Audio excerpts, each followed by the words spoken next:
அனைவருக்கும் வணக்கம். Welcome to NK academy. இந்த கிளாஸில் நம்ம பார்க்க இருக்கிறது set 3 unit 1 PGTRB zoology set 3 first யூனிட்னுடைய 3வது செட் நம்ம இப்போ பார்க்குறோம். ஃபஸ்ட்டு 2 செட்டில் மொத்தம் ஃபஸ்ட்டு செட்டில் 25 கொஸ்டின், செகண்ட் செட்டில் 25 கொஸ்டின், 50 கொஸ்டின் முடிச்சிருக்கிறோம். இந்த செட்டில் வந்து ஒரு 25 கொஸ்டின் பார்க்கலாம். மொத்தமாக 75 வினாக்கள் வரும். யூரோபிஜிஎல் ஃபஸ்ட் கொஸ்டின் போகலாம். வாங்க கிளாஸ்க்குள்ளே சப்ஸ்கிரைப் பண்ணிக்கோங்க ஃபஸ்ட் டைம் பார்க்குறவங்களா இருந்தாங்க. Uropygial glands are the only glands in, அதாவது யூரோபிஜியல் கிளான்ஸ் அப்படிங்கிற கிளான்ஸ் வந்து எதில் இருக்குது அப்படிங்கிறது தான் கேள்வி. ஆப்ஷன் பாருங்கள், frock, lizard and birds, tears. இதில் வந்து ஆன்சர் அப்படின்னு பார்த்தீங்கன்னா birds is a correct answer. இது வந்து எங்கே இருக்கும் அப்படின்னு பார்த்தீங்கன்னா அந்த இறகுலாம் வந்து ஆயிலி கிளான்ஸ், அந்த ஆயில் கிளான்ஸ் தான் யூரோபிஜியல் கிளான்ஸு. அந்த வால் பகுதியில் இருக்கும். இப்போ பறவைகள்லாம் மேலே தண்ணி விழுந்துருச்சு அப்படின்னா அது வந்து அந்த தண்ணி வந்து பட்டுட்டு உடனே ரிலீஸ் ஆயிரும். ஆயில் கிளான்ஸ் மாதிரி தான் இருக்கிறது தான் யூரோபிஜியல் கிளான்ஸ். சரிங்களா? Ceruminous glands are modified. Ceruminous glands வந்து எந்த மாதிரி மாடிஃபை ஆகிருக்கு? Ceruminous glands are modified. இது பாருங்க option, scent glands and poison glands and uropygial glands and sweat glands. இது செருமினஸ் கிளான்ஸ் வந்து எப்படி மாடிஃபை ஆயிருக்கு அப்படின்னு பார்த்தீங்கன்னா sweat glands is a correct answer. Sweat glands தான் இதுக்கு வந்து answer. Question number 3. Which glands are situated near the eyes in deers, around the anus in carnivorous, between toes in goats and pigs? இதில் வந்து என்ன glands இருக்குது? அதாவது மானினுடைய கண்ணுக்கிட்டையும், அதே மாதிரி கார்னிவரஸனுடைய அனஸை சுற்றிலும், அதே போல் டோஸ், அதாவது கோட்ஸ், ஆடு, அந்த பன்றி அதனுடைய டோஸில் என்ன கிளான்ஸ் இருக்குது அப்படின்னு கேட்குறாங்க. இது கொஞ்சம் முக்கியமான ஒரு கொஸ்டின். இந்த கொஸ்டின் நீங்கள் கண்டிப்பாக படிச்சிடணும், ஞாபகம் வச்சுக்கோங்க. ஆப்ஷன் பாருங்கள், scent glands and poison glands, uropygial glands, sweat glands. The answer is scent glands தான் ஆன்சர். சரிங்களா? இந்த மாதிரி கிளான்ஸ் சம்மந்தமாக இது வந்து அந்த யூனிட்டில் பார்த்தீங்கன்னா கடைசி 2 லைனில் இருக்கும். ஃபஸ்ட்டு யூனிட்டில் கடைசி 2 லைனில் இருக்கிற கொஸ்டின், அந்த லைனுக்கு தான் இந்த கொஸ்டின்ஸ் வரும். இது நீங்கள் லாஸ்ட் 2 லைன்ஸ் கொஞ்சம் கவனமாக படிக்கணும். சரிங்களா? அடுத்து மியூபார்ன் கிளான்ஸ் ஆர் மாடிஃபைடு. மியூபார்ன் கிளான்ஸ் இதுவும் கொஞ்சம் முக்கியமான ஒரு கொஸ்டின் தான். இந்த எப்படி நம்ம ஏற்கனவே செருமினஸ் கிளான்ஸ் அப்படின்னு படிச்சிருப்போம். இது வந்து பார்த்திங்கன்னா மியூபார்ன்ஸ் கிளான்ஸினுடைய மாடிஃபைடு எது அப்படிங்கிறது தான் இங்கே கொஸ்டின். சென்ட் கிளான்ஸா, மெமரி கிளான்ஸா, செபேசியஸ் கிளான்ஸா, அது ப்ரீனியல் கிளான்ஸா அப்படிங்கிறது தான் ஆப்ஷன். இங்கே வந்து பார்த்திங்கன்னா ஆன்சர் வந்து பார்த்திங்கன்னா sebaceous glands is a correct answer. நல்லா ஞாபகம் வச்சுக்கணும். ஒவ்வொரு கிளான்ஸ் நீங்கள் ஞாபகம் வச்சுட்டிங்கன்னா ரொம்ப நல்லது. மெய்போமியன் கிளான்ஸ் வந்து செபேசியஸ் கிளான்ஸ். சரிங்களா?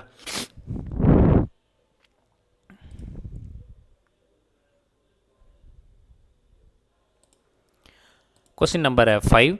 Which one of the following heat regulator? இது கொடுத்துருக்கிறதுல எது வெப்ப நெறிப்படுத்தி அப்படின்னு கேட்குறாங்க. இதில் பாருங்கள், இதில் நம்ம இது வந்து எதில் வருதுன்னு முதல்ல உங்களுக்கு தெரியணும். அந்த டெரிவேட்டிவ்ஸில் இருக்கும். எக்டோடெர்மல் டெரிவேட்டிவ்ஸ், எபிடெர்மல் டெரிவேட்டிவ்ஸ், எக்டோடெர்மல் டெரிவேட்டிவ்ஸ், அந்த இது தான் இது வரும். அதில் வந்து பார்த்திங்கன்னா stratum ஸ்பாஞ்சிசியம், stratum கம்பேக்டம், stratum corneum, stratum ஜெர்மினேட்டிவியம். இது வந்து இது ஹீட் ரெகுலேட்டர், அதாவது வெப்ப நெறிப்படுத்தியாக இருக்கிறது எது அப்படிங்கிறதான் இங்கே கொஸ்டின் கேட்டிருக்கிறாங்க. ஆப்ஷன் 4 ஆப்ஷன் இருக்கும். இதுக்கு வந்து ஆன்சர் வந்து பார்த்திங்கன்னா ஸ்ட்ரேட்டம் கார்னியம் அப்படிங்கிறது தான் ஆன்சர். சரிங்களா? இதெல்லாம் அப்படியே நீங்கள் ஒரு பேப்பர் எடுத்து கூட எழுதி வச்சுக்கிட்டிங்கன்னா கொஞ்சம் ஈஸியாக இருக்கும். சரிங்களா? இன் ஆல் வெர்டபிரேட்ஸ் பிரைன், அனைத்து முதுகெலும்புகளிலும் மூளை, அதாவது பிரைன் வந்து டெவலப் ஆகுது. ஆக்சுவலாக இது வந்து கொஸ்டின் வந்து எது சம்மந்தமாக இருக்குங்கிறது அப்படின்னு பார்த்தீங்கன்னா எண்டோடோம், அடுத்து மீசோடோம், அடுத்து இருக்கிறது எக்டோடோம். சரிங்களா? இதில் அது வந்து நம்ம எம்ப்ரியாலஜிலையும் படிப்போம். ஆர்கனோஜெனிசிஸ் அதில் படிக்கும்போது இந்த ஜோம் லேயர் கட்டாயமாக நம்ம படிச்சிருப்போம். Ectoderm, endoderm, mesoderm. அதில் ஒவ்வொரு அந்த புறப்படை, அகப்படை, நடுப்படை ஒவ்வொன்றிலிருந்தும் ஒவ்வொரு உறுப்பு உருவாகும். இங்கே கேட்குறது வந்து அனைத்து முதுகெலும்புகளிலும் முதுகு நான் உள்ளவைகளில் மூளை எந்த இதிலேருந்து உருவாகுது அப்படின்னு கொஸ்டின் கேட்குறாங்க. அதாவது ஆப்ஷன் பாருங்கள், ectoderm, mesoderm, endoderm, mesoderm and ectoderm. இதுக்கு வந்து ஆன்சர் அப்படின்னு பார்த்தீங்கன்னா ectoderm is a correct answer. சரிங்களா? எக்டோடோம் தான், நல்லா ஞாபகம் வச்சுக்கோங்க. Brain ectoderm. Question number 7. இங்கே வந்து பிரெயினில் அந்த வென்ட்ரிக்கிள்ஸ் இருக்கும், 4 வென்ட்ரிக்கிள்ஸ் இருக்கும், 4 வென்ட்ரிக்கிள்ஸ் கட்டாயமாக அது நீங்கள் கண்டிப்பாக நீங்கள் படிச்சிடணும். அந்த வென்ட்ரிக்கிள்ஸ் சம்மந்தமாக எது 4 வந்து எப்படி இருக்குது, என்ன ஸ்ட்ரக்சர், அதை நீங்கள் தரவாக படிச்சிட்டிங்கன்னா கொஞ்சம் அதுலேருந்து கொஞ்சம் கொஸ்டின் வந்து எது வந்தாலும் நம்ம தரவாக இருக்கணும். சரிங்களா? இந்த 3rd வென்ட்ரிக்கிள் வந்து 1 and 2ல் கனெக்ட் ஆகிருக்கும். அப்படி கனெக்ட் ஆகும்போது ஒரு ஓப்பனிங் இருக்கும், ஒரு 2 ஓப்பனிங்ஸ் இருக்கும். 1ல் ஒரு ஓப்பனிங்ஸ், 2ல் ஒரு ஓப்பனிங், ஜங்ஷன் மாதிரி இருக்கும். அந்த ஓப்பனிங்க்கு பேர் தான் இங்கே கேட்குறாங்க. So what is the name அப்படிங்கிறது தான் இங்கே ஆப்ஷன் பாருங்கள். ஃபொராமன் அப்படின்னு சொல்லிட்டாலே ஓப்பனிங்னு அர்த்தம். Foramen magnum, foramen lacerum and foramen rotundum and foramen Monro. இப்போ இந்த இது வந்து எதில் இருக்குது, எந்த அந்த ஹோலோட ஓப்பனிங்கோட பேர் இதுங்கிறது தான் இங்கே ஆன்சரு. இங்கே வந்து பார்த்திங்கன்னா option D is a correct answer. அதாவது ஃபொராமன் மோன்ரோ தான் இதுக்கான answer. The kidney and their duct, அதாவது சிறுநீரகம் மற்றும் அதனை சார்ந்த குழல்கள் எந்த இதிலிருந்து உருவாகுது, இதுவும் same for ectoderm, endoderm, mesoderm அந்த மாதிரி கொஸ்டின்ஸ் தான். ஆப்ஷன் ஏ பார்த்திங்கன்னா endodermal derivatives, option B mesodermal derivatives, C option பார்த்திங்கன்னா எக்டோடெர்மல் டெரிவேட்டிவ்ஸ், டி ஆப்ஷன் பார்த்திங்கன்னா நன் ஆஃப் தி அபோ. இதில் வந்து கிட்னி அப்படின்னு பார்க்கும்போது எந்த டெரிவேட்டிவ்ஸ் அப்படின்னு பார்த்திங்கன்னா மீசோடெர்மல் டெரிவேட்டிவ்ஸ். நீங்கள் நல்லா ஞாபகம் வச்சுக்கோங்க, மீசோடெர்மல் டெரிவேட்டிவ்ஸ் இதுதான் வந்து இதுக்கு ஆன்சர். மீசோடெர்மல் டெரிவேட்டிவ்ஸ் தான். எக்ஸ்க்ரீட்டரி சிஸ்டம் அப்படின்னு சொல்லிட்டாலே நீங்கள் வந்து மீசோடெர்மல் டெரிவேட்டிவ்ஸ் ஞாபகம் வச்சுக்கோங்க. அடுத்து question number 9. Ice in glass, அந்த கிளாஸ் ப்ரிப்பேர்டு ஃப்ரம். கட்டாயமாக இந்த கொஸ்டின் உங்களுக்கு தெரியும். நல்லா படித்து ப்ரிப்பேர் பண்ணியிருந்தீங்கன்னா கட்டாயமாக இந்த கொஸ்டினில் நார்மலான கொஸ்டின் இதெல்லாம் இது கேட்டிருக்காங்க. டிஆர்பியில் இது கேட்டிருக்காங்க, ஏஇஓவில் கேட்டிருக்காங்க. அப்புறம் வந்து நிறைய இந்த ஃபிஷரிஸ் எக்ஸாம்லாம் எழுதுவாங்க, அதை எழுதுவோம் நம்ம. Zoology, BSc zoology, MSc zoology qualification வந்து பார்த்திங்கன்னா ஃபிஷரிஸ் சயின்ஸ் டிஎன்பிஎஸ்சி வந்து வரும். அதில் வந்து fisheries sub inspector of fisheries வரும், மீன்வளத்துறை ஆய்வாளர். அந்த எக்ஸாமில் இந்த கொஸ்டின் கேட்டிருக்கிறாங்க. இது கொஞ்சம் முக்கியமான ஒரு கொஸ்டின், நீங்கள் கொஞ்சம் தரவாக பார்த்துக்கணும். சரிங்களா? Question number 9. இதில் வந்து பார்த்திங்கன்னா option air bladder of fishes, அது வந்து gut of fishes, scale of fishes, gall bladder of fishes. இதுக்கு வந்து ஆன்சர் வந்து பார்த்திங்கன்னா காற்றுப்பை தான். மீனில் இருக்கக்கூடிய காற்றுப்பை, அதாவது ஏர் பிளாடர் ஆஃப் ஃபிஷஸ். இது கரெக்ட் ஆன்சர். ஐசின் கிளாஸ் அப்படின்னு சொல்லிட்டாலே நீங்கள் ஏர் பிளாடர் ஞாபகம் வச்சுக்கோங்க. அடுத்து சைக்ளாய்டு ஸ்கேல் வந்து எதில் இருக்குது அப்படிங்கிறதான் இங்கே கேள்வி. சைக்ளாய்டு ஸ்கேல்னால் கட்டாயமாக உங்களுக்கு தெரிஞ்சிருக்கும். இப்படி ரவுண்டாக இருக்கும், ஃபுல்லாகவே அது பேரே வந்து சைக்ளாய்டு ஸ்கேல் சொல்கிறதுக்கு காரணமே சர்க்கிளாக இருக்கும். நீங்கள் லாஸ்ட்டில் பார்த்தீங்கன்னா அந்த சிலபஸ்லேயே கடைசியில் இருக்கும் இந்த இது. இப்போ இது வந்து எதில் இருக்குதுன்னு கேட்குறாங்க. ஆப்ஷன் பாருங்கள், பாலிப்ரெட்டஸ், ஆப்ஷன் பி வந்து பார்த்திங்கன்னா அமேயா, ஆப்ஷன் சி வந்து பார்த்திங்கன்னா அசிபென்சர், ஆப்ஷன் டி வந்து பார்த்திங்கன்னா லெபிடோஸ்டெரஸ். இதில் வந்து ஆன்சர் வந்து பார்த்திங்கன்னா Amiya is a correct answer. இந்த ஃபிஷ்ஷில் தான் சைக்ளாய்டு ஸ்கேல்ஸ். இந்த ஸ்கேல்ஸ் சம்மந்தமாக நீங்கள் கட்டாயமாக ஒன்று படிச்சிடணும். Ctenoid scale, cycloid scale, placoid scales, இது எல்லாம் எதில் இருக்குது அப்படின்னு ஒரு டாபிக் நீங்கள் அதை வந்து தரவாக படிச்சிடணும். அது படிச்சிட்டிங்கன்னா உங்களுக்கு அந்த அதுலேருந்து எது வந்தாலும் நீங்கள் அட்டன் பண்ணிடலாம். ஸோ ஃபஸ்ட்டு யூனிட்லேருந்து பொதுவாக குறைந்தபட்சம் ஒரு 8லிருந்து 9 கொஸ்டின் கட்டாயமாக வரும். நீங்கள் ஃபஸ்ட் யூனிட்டை ஒரு யூனிட்டுக்கும் நீங்கள் கட்டாயமாக பார்த்தீங்கன்னா குறைந்தபட்சம் 8 கொஸ்டின். சரிங்களா? மொத்தம் வந்து 10 யூனிட்டு. இது நார்மலாக வச்சுக்கிட்டாவே 80 கொஸ்டின்ஸு. நம்ம டெப்த்தாக படிச்சுட்டு போயிட்டோம்னாலே நம்ம அட்டன் பண்ணிடலாம். நீங்கள் மேக்ஸிமம் அபவ் 90, இப்போ வந்து போஸ்டிங் வந்து ஓரளவு இருக்கிறதுனால நீங்கள் ஒரு அபவ் 100, ஏன்னா கொஸ்டின்ஸ் வந்து எப்படி இருந்தாலும் வரலாம். நீங்கள் 100க்கு மேலே அப்படின்னு டார்கெட் வைங்க, அது பெஸ்ட்டு. மேஜரில் 110க்கு அபவ் 80 அப்படிங்கிறது நீங்கள் வச்சிட்டிங்கன்னா உங்களுக்கு ஈஸியாக இருக்கும். அடுத்து question number 11. The meat of pigeon, புறாவினுடைய மீட் எந்த டிசீஸை சரி பண்ணுறதுக்கு ஹெல்ப் பண்ணுது அப்படிங்கிறது தான் இங்கே ஆன்சர். கொஸ்டின் கேட்டிருக்கிறாங்க. Asthma, hiccups, paralysis, arthritis. இங்கே வந்து பார்த்திங்கன்னா answer is paralysis is a correct answer. அதாவது பீஜியனுடைய மீட் வந்து பேராலைசிஸ். இன் சீ வாட்டர், அதாவது கடல் நீரினுடைய சலினிட்டி, உப்புத்தன்மை, இது வந்து நார்மலாக பேசிக்காக கேட்குற கொஸ்டின். ஃபிஷ் சம்மந்தம், அக்வாகல்ச்சர் சம்மந்தமாக வரும்பொழுது இதுவும் அந்த ஃபஸ்ட் யூனிட்டில் கடைசி லாஸ்ட்டில் இருக்கும். அந்த லைனில் வர கொஸ்டின்ஸ் தான். இது வந்து பார்த்திங்கன்னா 32 PPT and 22 PPT, 12 PPT, 30 PPT. இங்கே வந்து நீங்கள் எவ்வளோ, இது வந்து 32 அபோவ் அப்படின்னு சொல்லிட்டாலே அந்த சலினிட்டி கண்டிஷனுக்கு வந்துடும். சரிங்களா? பிலோ 32 வந்து உப்புத்தன்மை குறைவாக இருக்குன்னு அர்த்தம். அபோவ் 32 வந்து பார்த்திங்கன்னா சலினிட்டி அதிகமாக இருக்குது அப்படின்னு அர்த்தம். அடுத்து question number 13. Rearing of a species of different feeding. இங்கே வந்து நான் வச்சுக்கோங்க, டிஃப்ரெண்ட், இதான் கீ பாயிண்ட். டிஃப்ரெண்ட் ஃபீடிங், பல்வேறு, அதாவது வெவ்வேறு விதமான உணவூட்ட முறை, உணவுகளை உண்றது. ஹேபிடேட், வாட்டர் பாடி இஸ் கால்டஸ். அந்த இப்போ வந்து பார்த்திங்கன்னா ஒரு குளத்தில் டிஃப்ரெண்ட் டைப்ஸ் ஆஃப் ஃபிஷ்ஷஸ். ஒன்றும் இல்லை, இது வந்து பார்த்திங்கன்னா கட்லா, ரோகு, மிருகால் தான் நம்ம கான்செப்ட். இது தான், நீங்கள் அதை மட்டும் தெரிஞ்சுக்கிட்டிங்கன்னா போதும். இது வந்து ஃபிஷ்ஷு, இது ஒரு ஃபிஷ்.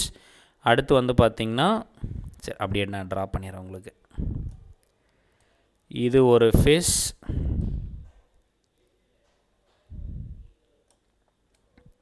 சரி. இப்போ 3 கைண்ட்ஸ் ஆஃப், அது இது வந்து டிஃப்ரெண்ட் ஃபீடிங் அப்படின்னா நம்ம இதை படிச்சிருப்போம். Surface of feeder, bottom feeder, intermediate feeder. அதாவது மேல் பகுதியில் உணவை உண்ணுபவை, குளத்தினுடைய அடிப்பகுதியில் உணவை உண்ணுபவை, மையப்பகுதியில் உணவை உண்ணுபவை. அப்போது டிஃப்ரெண்ட் டைப்ஸ் ஆஃப் ஃபீடு, இந்த ஆழத்தை பொறுத்து தான் ஃபீடு வந்து மெயின்டைன் பண்ணும். அப்போ அதுக்கு ஏற்ற மாதிரி ஒரே குளத்தில் ஃபிஷ் வந்து நம்ம கல்ச்சர் பண்ணலாம். இது அக்வா கல்ச்சரில் வரும். இது வந்து ஆப்ஷன் பாருங்கள், மோனோ கல்ச்சரா, மோனோசெக்ஸ் கல்ச்சரா, பாலி கல்ச்சரா, மல்டி கல்ச்சரான்னு கேட்குறாங்க. த ஆன்சர் இஸ், கட்டாயமாக தெரிஞ்சிருக்கும் சரிங்களா, poly culture is a correct answer. இதுக்கு ஆப்ஷன் வந்து பாலி கல்ச்சர். அடுத்து வந்து பார்த்திங்கன்னா கல்ச்சரிங் ஃபிஷ்ஷஸ் அலாங் வித், அதாவது நெல் வயல், பிக்கரி, பன்றியினுடைய பண்ணை, டைரி, மாட்டு பண்ணை, சரி இந்த மாதிரியான இதெல்லாம் வந்து நம்ம வளர்க்குறோம். மீன் சேர்த்து, அது அந்த வளர்ச்சியோடு சேர்த்து நம்ம மீனையும் நம்ம வளர்க்குறோம் அப்படின்னா அந்த மெத்தடுக்கு பேர் என்ன அப்படிங்கிறதா. இது வந்து டிஆர்பியில் கேட்ட கொஸ்டின் சரிங்களா. டிஆர்பியில் இது ஓல்டு கொஸ்டின் பேப்பரில் இது இருக்குது, இருந்தாலும் நீங்கள் ஞாபகம் வச்சுக்கோங்க. இதுக்கு வந்து பார்த்திங்கன்னா monosex culture, polyculture, integrated fish culture. The answer is, இதுக்கு வந்து பதில் பார்த்திங்கன்னா இன்டகிரேட்டட் ஃபிஷ் கல்ச்சர் தான் ஆன்சர். அதாவது ஒருங்கிணைந்த மீன் வளர்ப்பு, அதுதான் answer. Duration of exo erythrocytic cycle in plasmodium vivax. அதாவது ஆர்பிசிக்கு வெளியில் பிளாஸ்மோடியம் வைவாக்ஸினுடைய லைஃப் சைக்கிள். கட்டாயமாக நீங்கள் மலேரியாவிலேருந்து ஒரு கொஸ்டின் உறுதியாக வரும் சரிங்களா. மலேரியாவை டாப் டு பாட்டம் தரவாக படிங்க. டேஸு, டைமு, இன்குபேஷன் பீரியடு, அதோடைய அந்த ஸ்கஃபர் கிரானியூல்ஸ், அந்த டாட்ஸ் அதெல்லாம் இருக்கும். ஸோ அதெல்லாம் நீங்கள் தரவாக லைன் பை லைனாக படித்து ஃபிங்கர் டிப்பில் வச்சுக்கோங்க. கட்டாயமாக ஒரு கொஸ்டின் உண்டு. அதே மாதிரி பலனோ கிளாஸஸ்லேருந்து ஒரு கொஸ்டின் உண்டு, ஆம்ஃபி ஆக்சஸ்லேருந்து ஒரு கொஸ்டின் உண்டு, அதே போல் பிளாட்டிஹெல்மிந்தஸ்லேருந்து ஒரு கொஸ்டின் உண்டு, டீனியா சொலேஸ்லேருந்து ஒரு கொஸ்டின் உண்டு, இன்ட்ரோடக்ஷன்லேருந்து ஒரு ஃபஸ்ட்டு லைன் இல்லைனா 2வது லைன்லேருந்து ஒரு கொஸ்டின் உண்டு. இப்படி நீங்கள் படிச்சிங்கனாலே ஃபஸ்ட்டு யூனிட்லேருந்து நீங்கள் குறைந்தபட்சம் 8 கொஸ்டின் வரும். 8க்கு 8 நம்ம அடிச்சிடலாம் சரிங்களா. இங்கே பாருங்கள், duration of exo erythrocytic cycle in plasmodium vivax. Option பாருங்கள், 8 நாட்கள், 14லேருந்து 15 நாட்கள், 9 நாட்கள், 5 நாட்கள். இங்கே வந்து என்ன அப்படிங்கிறதா இப்போ ஆன்சர் பாருங்கள், 8 நாட்கள் அப்படிங்கிறது தான் இதுக்கு வந்து கரெக்ட் ஆன்சர். அடுத்து வந்து question, plasmodium vivax discovered. Plasmodium அப்படிங்கிற அந்த புரோட்டோசோவனை யார் கண்டுபிடிச்சாங்க அப்படிங்கிறதான் இங்கே கேள்வி. Lambella, Charles Laveran and John Hill, Jacques Hall. The answer is Charles Laveran. இதுதான் கரெக்ட் ஆன்சர்.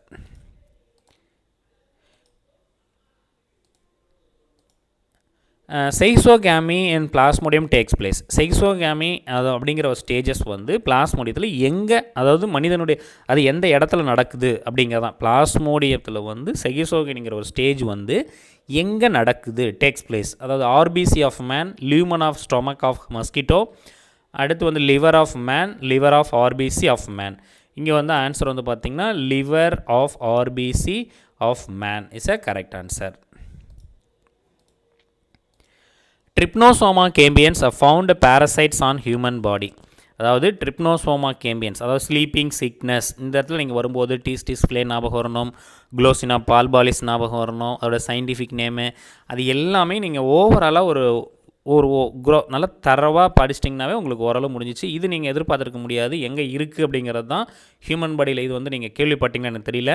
ஆப்ஷன் பாருங்கள், blood, bone marrow, cerebro spinal fluid, blood and cerebro spinal fluid. இது வந்து பார்த்திங்கன்னா answer blood and cerebro spinal ஃப்ளூயிடில் தான் இருக்கும். இது வந்து சில நேரத்தில் சிஎஸ்எஃப்னு கொடுப்பாங்க சரிங்களா. மூளை தண்டுவட திரவம் ஆக்சுவலாக தமிழில். இது வந்து இரத்தம், எலும்பு மஜ்ஜை, மூளை தண்டுவட திரவம். இங்கே வந்து ரத்தம் மற்றும் மூளை தண்டுவட திரவம். ஆன்சர் வந்து பார்த்திங்கன்னா ரத்தம் மற்றும் மூளை தண்டுவட திரவம், அதாவது blood and cerebrospinal fluid is a correct answer. Oncosphere process. இந்த ஆங்கோஸ்பியரில் கொஸ்டின் என்ன கேட்குறாங்கன்னு பாருங்கள். 13 ஹூக்ஸ் இருக்கா, 6 ஹூக்ஸ் இருக்கா, 10 ஹூக்ஸ் இருக்கா, 4 ஹூக்ஸ் இருக்கா அப்படின்னு கேட்குறாங்க. முதல்ல ஆங்கோஸ்பியரோட இன்னொரு பேர் உங்களுக்கு தெரிஞ்சிருக்கும், ஹெக்ஸா கேந்த். சரிங்களா? ஹெக்ஸா கேந்த்னா என்ன அர்த்தம் அங்கே பாருங்கள். அதில் மேலே வந்து முள் இப்படி ஒட்டி இருக்கும். எத்தனை முள்? 1 2, இங்கே வந்து 3, another one is 4, இங்கே வந்து பார்த்திங்கன்னா 5, another one is 6. So it is named as a hexacanth. சரிங்களா? இது நம்ம ஏற்கனவே அந்த பேரெலாம் நம்ம ஞாபகம் வச்சுருக்கோம். பென்டா, ஹெக்ஸா, இந்த 6 ஹூக்ஸ் இருக்கிறனால தான் அதுக்கு வந்து ஹெக்ஸா கேந்த். அதனால தான் நான் உங்களுக்கு இப்படி கொடுத்தது கொஸ்டின் ஆங்கோஸ்பியர் அப்படின்னு கொடுத்துருந்தேன், ஞாபகம் வச்சுக்கோங்க. இங்கே வந்து பார்த்திங்கன்னா 6 ஹூக்ஸ் இருக்கும், 6 தான் ஆன்சர். பீடோஜெனிசிஸ் சோன் பை, இந்த இதில் பீடோஜெனிசிஸ் இருக்குது. இது வந்து பார்த்திங்கன்னா நீங்கள் 12th புக்கு ஃபஸ்ட்டு லெசனில் கடைசியில் இருக்கும். 12th புக் நல்லா புரிஞ்சுக்கோங்க. 12th புக்கு ஃபஸ்ட்டு லெசன், அதில் கடைசி பேஜஸ், ஃபஸ்ட் லெசனுடைய கடைசி பேஜஸ்க்குள்ள முன்னாடி புக் பேக் கொஸ்டினுக்கும் முன்னாடி இருக்கும். இதெல்லாம் இது நீங்கள் கட்டாயமாக படிச்சிருக்கணும். பீடோஜெனிசிஸ் இது வந்து ஃபுல்லாக வந்துடும். Is shown by larva. இது எந்த லார்வாவில் இருக்குது அப்படிங்கிறதான் கொஸ்டின். கொஞ்சம் முக்கியமான கொஸ்டின். ஆப்ஷன் பாருங்கள், செர்கேரியா, மீராசிடியம், ரிடியா அண்ட் ஊ டைப். இதுக்கு வந்து ஆன்சர் வந்து பார்த்திங்கன்னா redia is a correct answer. இது கொஞ்சம் முக்கியமான ஒரு கேள்வி, நல்ல ஞாபகம் வச்சுக்கணும். பீடோஜெனிசிஸ் எதில் இருக்குது அப்படின்னு பார்த்திங்கன்னா ரிடியாவில் இருக்குது. த மெச்சூர் ப்ரோக்ளாட்டிட், இது கொஸ்டின் நல்லா பாருங்கள். த மெச்சூர் முதிர்ந்த உடற்கண்டங்கள், ஆக்சுவலாக மெச்சூர்டு ப்ரோக்ளாட்டிட்ஸ், அதில் வந்து என்ன இருக்கும்? ஃபர்டிலைஸ்டு எக்ஸ் இருக்கும், கருவுற்ற முட்டை இருக்கும். In uterus of a tapeworm are regularly detached, அது தொடர்ச்சியாக வந்து டிட்டாச் ஆகிட்டு கட்ட. இந்த ப்ராசஸ்க்கு பேர் என்ன, இந்த நிகழ்ச்சிக்கு பேர் என்னன்னு கேட்குறாங்க. இங்கே பாருங்கள், இப்போ இது வந்து ஒரு டேப்வாமுடைய ப்ரோக்ளாட்டிட்ஸ். இப்போ மெச்சூர் ஆனதெல்லாம் இப்படி இருக்கும். அப்போ இதில் வந்து ஃபர்டிலைஸ்டு எக்ஸ் இருக்குது. அப்போ டிட்டாச்டுனா கட்டாயம் விழுந்துக்கிட்டு இருக்குது. அப்போ கட்டான உடனே எப்படி இருக்கும்? ஒரு புதிய ஒரு ப்ரோக்ளாட்டிட்ஸ் இப்படி தனியாக வந்து நிற்கும். அப்படி தானே அர்த்தம்? இப்போது இந்த நிகழ்ச்சிக்கு பேர் என்னன்னு கேட்குறாங்க. இதில் தான் வந்து அந்த இதே ப்ரோக்ளாட்டிட்ஸோடைய ஸ்ட்ரக்சர், அது இன்டர்னல் ஸ்ட்ரக்சர் வரும். இப்போ இந்த நிகழ்ச்சிக்கு பேர் என்னன்னு கேட்குறாங்க. அதுதான் ஆப்ஷன் பாருங்கள், அப்போலைசிஸ், ப்ராலிஃபரேஷன், ஸ்ட்ரோபிலேஷன், டோப்போலைசிஸ். இதுக்கு வந்து ஆன்சர் வந்து பார்த்திங்கன்னா apolysis is a correct answer. சரிங்களா? அப்போலைசிஸ் அப்படின்னு பார்த்திங்கன்னா தற்சிதைவு அப்படின்னு பேர். அப்போலைசிஸ் அப்படின்னா தற்சிதைவுன்னு பேர். இதுக்கு ஆன்சர் வந்து அதாவது முதிர்ந்த உடற்கண்டங்கள், அதாவது அப்படி இல்லைன்னா பழுத்த உடற்கண்டங்கள் துண்டாதல், தனித்தனியாக கட்டாகும். அதில் வந்து ஃபர்டிலைஸ்டு எக்ஸ் இருக்கும். அந்த மெத்தடுக்கு பேர் வந்து கட்டாயிட்டு வெளியே புதுசாக போய்ட்டு உருவாகும். அது வந்து பார்த்திங்கன்னா அப்போலைசிஸ், அது தற்சிதைவு என்று பெயர். Embryo of taenia solium when it comes from the out from the intestine of a human, அதாவது மனிதனுடைய குடலிலிருந்து டீனியா சோலியத்தினுடைய லார்வா எந்த ஸ்டேஜில் வெளியில் வருதுன்னு கேட்குறாங்க. நம்ம ஏற்கனவே படிச்சிட்டோம். டெட்ராகேந்தா, மீராசிடியமா, பிளாடர்வாமா, ஹெக்ஸா கேந்தான்னு கேட்குறாங்க. இதுக்கு வந்து ஆன்சர் வந்து பார்த்திங்கன்னா hexacanth is a correct answer. இதுக்கு இன்னொரு பேரும் இருக்குது, நான் உங்களுக்கு ஏற்கனவே சொல்லிட்டேன், ஆங்கோஸ்பியர். சரிங்களா? இந்த 6 ஹூக்ஸ் இருக்கும், அது மறந்துடக்கூடாது. நீங்கள் இந்த லார்வா பொறுத்தளவில் நீங்கள் தரவாக படிச்சிருக்கணும். கட்டாயமாக ஒரு கொஸ்டின் வரும் ஒரு சின்ன பேப்பரில், அந்த ஃபஸ்ட்டு யூனிட்டில் என்னென்ன அனிமல், அதுக்கு என்ன லார்வா, இந்த புக்கில் இருக்கிறது மட்டும் படிங்க. வேறு எதுவும் எக்ஸ்ட்ரா எதுவுமே படிக்காதீங்க. சிலபஸ், பாடத்திட்டத்தில் என்ன டைட்டில் கேட்டிருக்காங்களோ தலைப்பு, அந்த தலைப்பை மட்டும் படிச்சுட்டு போங்க, கொஸ்டின் வரும். சரிங்களா? எக்ஸ்ட்ராவே நீங்கள் எதுவுமே படிக்க வேண்டாம்.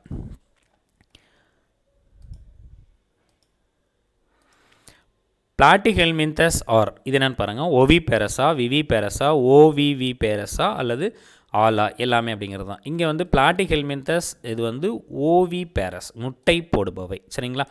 முட்டை போடுபவை. Which one of the following stages does not occur in the life history of liver fluke, இங்கே கொடுத்துருக்கிற லார்வாவில் அந்த வாழ்க்கை சுழற்சியில் கல்லீரல் புழுவில் எது இல்லாதது. நல்ல கொஸ்டின் படிக்கும்போது தெளிவாக படிச்சுக்கணும். நெகட்டிவ் கொஸ்டினா அப்படின்னு நல்லா தெளிவாக பார்த்துக்கணும். பாருங்கள், செர்கேரியாவா, சிஸ்டிசெரஸா, மீராசிடியமா, ஸ்போரோசிஸ்டாங்கிறது தான் இங்கே கேள்வி. இங்கே பார்த்தீங்கன்னா எம்எஸ்ஆர்சிஎம் ஏற்கனவே நான் வீடியோ உங்களுக்கு போட்டிருக்கிறேன். நான் பிளாட்டிஹெல்மின்தஸ் வீடியோ 1 and 2 இருக்குது. அதை நீங்கள் பார்த்தீங்கனாலே மறுபடியும் அந்த லைஃப் சைக்கிள் ஃபுல்லுமே உங்களுக்கு தரவாக கொடுத்துருக்குறேன். நான் செர்கேரியாவா, மீராசிடியமா, சிஸ்டிசெரஸா, ஸ்போரோசிஸ்டான் தான் இங்கே. சிஸ்டிசெரஸ் தான் வந்து சரியான ஆன்சர். சிஸ்டிசெரஸ் வந்து பார்த்திங்கன்னா பிளாடர் வார்மு, இது வந்து பார்த்திங்கன்னா டேப் வார்முக்கு போகும். மற்றது எல்லாமே வந்து பார்த்திங்கன்னா செர்கேரியா, மீராசிடியம், ஸ்போரோசிஸ்டா லிவர் ஃப்ளூக்கு, கல்லீரல் புழுவில் இருக்கக்கூடிய அந்த லார்வா. அடுத்து question number 25. Miracidium larva liver fluke enters இந்த ஸ்னெயில். இந்த இது நீங்கள் தரவாக பார்த்துக்கணும். இந்த ஸ்னெயில் சம்மந்தமாக கொஞ்சம் அது என்னென்ன விஷயம் மட்டும் தெரிஞ்சு வச்சுக்கோங்க. லிவர் ஃப்ளூக் வந்து நத்தையில் எதன் வழியாக அந்த மீராசிடியம் லார்வா என்ட்ரி ஆகுது. இப்போ இங்கே உங்களுக்கு ஒரு கொஸ்டினே இங்கே ஒரு ஆன்சரே இருக்குது சரிங்களா. அதாவது ஸ்னெயிலில் லிவர் ஃப்ளூக் வந்து எந்த ஸ்டேஜில் இன்ஃபெக்ஷன் ஆகுங்கிறது உங்களுக்கு இங்கே எனக்கு ஒரு கொஸ்டின் இருக்குது. அதாவது மீராசிடியம் தான் இன்ஃபெக்டிவ் ஸ்டேஜஸ் எதுக்கு, ஸ்னெயிலுக்கு சரிங்களா. இங்கே இந்த கொஸ்டின்லேயே ஒரு ஆன்சர் இருக்குது, அதையும் நீங்கள் ஞாபகம் வச்சுக்கணும். இப்படி படித்தா தான் நமக்கு நிறைய கொஸ்டின்ஸ் ஞாபகம் இருக்கும்.